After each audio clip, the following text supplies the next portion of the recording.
तो जब हम गायत्री की साधना करते हैं तो माँ गायत्री की साधना करते समय 4 बातों का हमें विशेष रूप से ध्यान रखना चाहिए।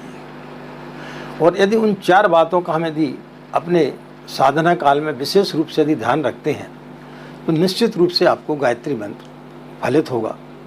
इसमें किसी प्रकार की कोई भी दो राय नहीं है। तो वो कौन से 4 सूत्र हैं, कौन सी 4 बातें हैं जो आपको साधना काल में निश्चित रूप से ध्यान रखना चाहिए, उन नियमों का यदि आप पालन करते हैं तो आपको गायत्री मंत्र निश्चित रूप से सफल होगा, सिद्ध होगा। इसी संदर्भ में आज हम इस बात पर चर्चा करेंगे। तो इस वीडियो को यदि आप शुरू से अंत तक सुनेंगे तो आपके लिए सारी बात समझ में आएगी और हमारे बताए हुए बिंदुओं को यदि आप अपने जीवन में अपनाते, जो कि हमारे विचार नहीं है, परम पूज्य गुरुदेव के विचार है, जिन्होंने कि अपनी पुस्तक में लिखा है, उन्हीं चीज़ों को हम अपने शब्दों में आपके सामने व्यक्त कर रहे हैं। तो उन चीज़ों को यदि आप अपने जीवन में अपनाते हैं तो निश्चित रूप से आपको गायत्री की साधना सफल होगी। राधे राधे, जय श्री कृष्णा, नमस्कार। मैं आचार्य पंडित गिरीश बारोलिया। गायत्री महामंत्र। ओम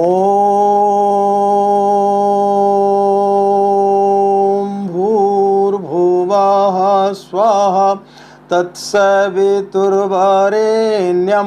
भर्गो देवस्य धीमहि धियो यो नः प्रचोदयात्। अखण्डमण्डलाकारं व्याप्तं येन चराचरं तत्पदं दर्शितं येन तस्मै श्री गुरुवे नमः।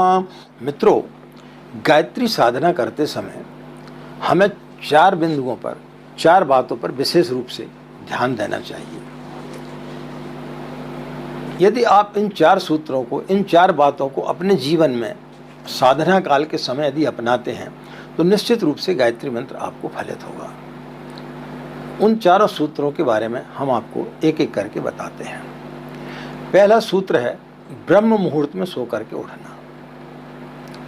गायत्री की साधना जो भी व्यक्ति करता है वो यदि ब्रह्म मुहूर्त में, यानी सूर्योदय के पहले और सूर्योदय के आधा पौन घंटे के पश्चात तक यदि व्यक्ति गायत्री की साधना करता है तो निश्चित रूप से गायत्री मंत्र उसको बहुत ज़्यादा फलित होता है।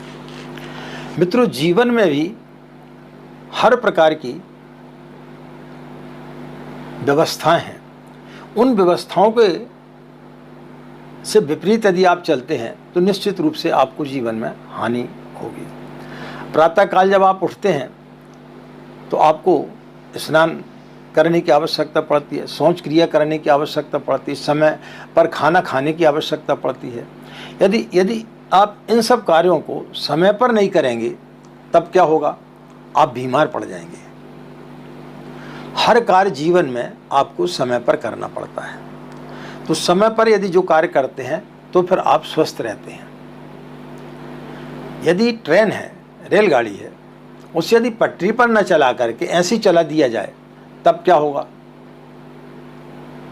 वह जो है लाभ की जगह आपको हानि पहुंचाएगी।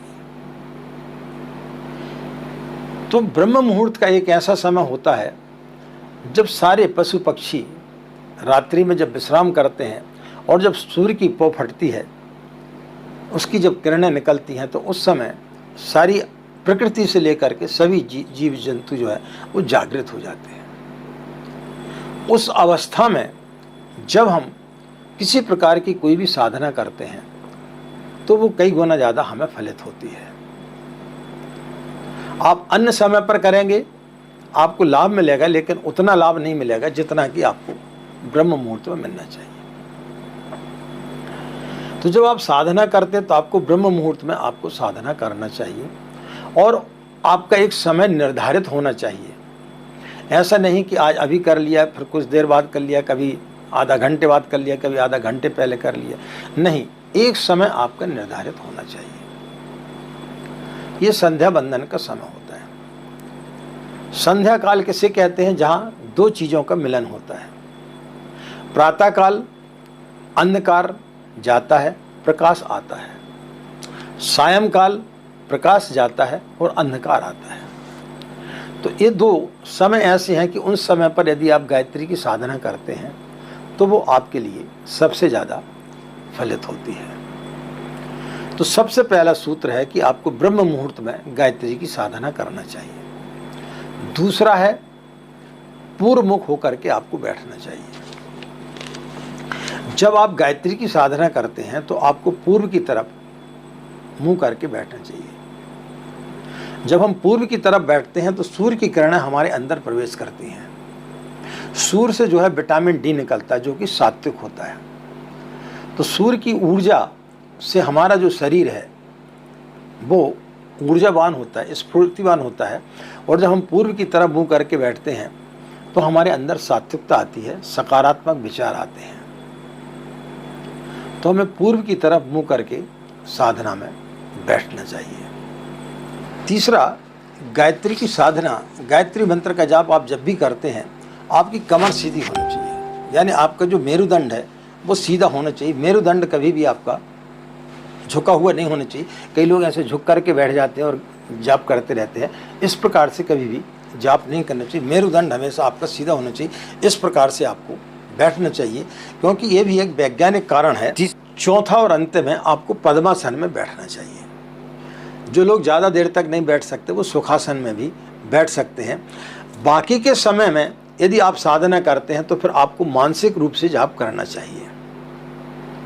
यदि आप ब्रह्म मुहूर्त में सो करके नहीं उठ पाते हैं या आप सायंकाल जब सूर्य अस्त होता उस समय यदि आप साधना नहीं कर पाते हैं तो बाकी समय पे आपको जो है चलते फिरते उठते बैठते आप कभी भी किसी भी रूप में जो है आप गायत्री का मानसिक जाप कर सकते हैं।